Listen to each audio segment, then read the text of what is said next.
말들이 어찌 바위 위에서 달리겠으며 소가 어찌 거기서 밭 갈겠느냐. 그런데 너희는 정의를 쓸개로 바꾸며 공의의 열매를 쓴 쑥으로 바꾸며 허무한 것을 기뻐하며 이르기를 우리는 우리의 힘으로 뿔들을 취하지 아니하였느냐 하는도다.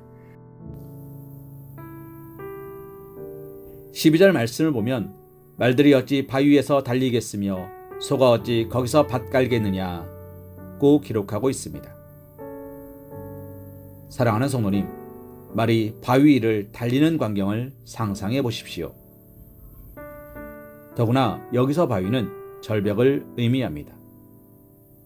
이러한 일이 실제로 일어난다면 그 결과가 무엇이겠습니까? 그것은 그야말로 자살행위와 마찬가지 결과를 얻게 될 것입니다. 또 소가 바위에서 밭을 간다고 생각해 보십시오. 무슨 소득을 거둘 수 있겠습니까? 그가 얻을 것은 아무것도 없을 것입니다. 그렇기에 현실에서 이렇게 행하는 자들은 없습니다. 그런데 아모스가 예언할 당시 이스라엘의 정치 지도자들은 이와 같이 있을 수 없는 일을 행하는 자들이었습니다.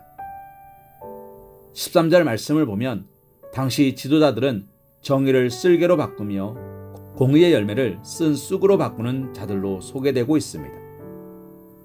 하나님께서 법을 주시고 그 법을 공정하게 집행하게 하신 이유가 무엇입니까?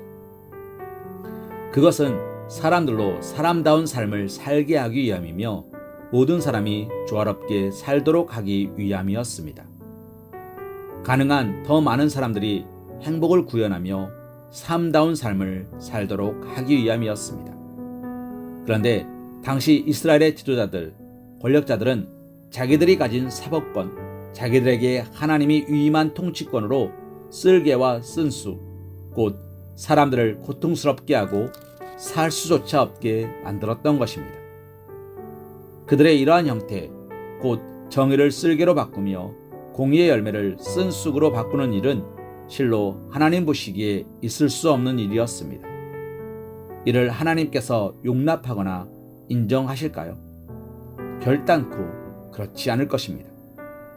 그렇기에 그들은 부귀와 영화와 큰 권세를 얻을 것이라 기대하고 그처럼 불의와 거짓, 온갖 횡포를 다하였지만 이러한 그들의 노력은 절벽 위에서 말을 달리는 행위나 바위 위에서 밭을 가는 것만큼 황당하고 어리석은 것으로 끝났던 것입니다. 말을 타고 바위를 달리는 것 같은 짓을 하면서 자신들의 안전을 기대하고 소가 바위 위를 가는 것 같은 일을 행하면서 소출을 기대한다면 얼마나 어리석은 일입니까? 그렇다면 하나님께서 살아계시고 그들의 행하는 바가 의심할 여지 없이 악한데도 자신들이 안전하고 형통할 것이라 기대한다면 이 얼마나 미련한 것입니까? 아니, 이는 미련한 것을 넘어 참으로 있을 수 없는 일을 기대하는 정신 나간 짓이라 할 수 있습니다.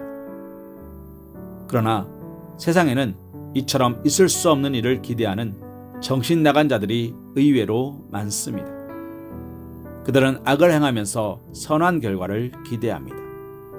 악의 씨앗을 심었으면 악한 열매를 기대해야 하건만 악을 심고 선한 열매를 기대하는 것입니다. 이는 순리를 거부하는 참으로 미련한 행태인 것입니다. 그들은 자연 법칙을 통해서도 자신들의 행태가 합당하지 않다는 것을 충분히 알 수 있음에도 불구하고 그 사실을 깨닫지 못하고 그 미련한 일들을 고집스럽게 계속해 나갑니다. 그러나 그들은 악을 심었기 때문에 악한 열매를 거두게 되어 있습니다. 하나님이 살아계시는 한 그들은 필경 허망한 결과만을 거두게 될 것입니다. 물론 그들이 이 세상에서 잘되고 안전하며 번영을 구가하는 것처럼 보일 수도 있습니다. 그러나 그것은 한마디로 가라지가 처음 날 때 알곡과 겉모습이 흡사해 보이는 것과 같습니다. 가라지는 결국 가라지로 판명나게 되는 것입니다. 사랑하는 성도님, 말이 절벽을 내달린다면 그 결과가 무엇이며 소가 절벽 위에서 밭을 간다면 그 얻을 소득이 무엇이겠습니까? 이에 대한 대답을 안다면 오직 말씀에 순종하여 선을 행하며 정의와 공의만을 추구하시는 살아계신 하나님을 믿고 따르는 그리스도인 되시기를 소망합니다. 갈라디아서 6장 6절과 7절 말씀으로 오늘의 말씀 묵상을 이어갑니다. 스스로 속이지 말라. 하나님은 업신여김을 받지 아니하시나니 사람이 무엇으로 심든지 그대로 거두리라. 자기의 육체를 위하여 심는 자는 육체로부터 썩어질 것을 거두고 성령을 위하여 심는 자는 성령으로부터 영생을 거두리라. 아멘.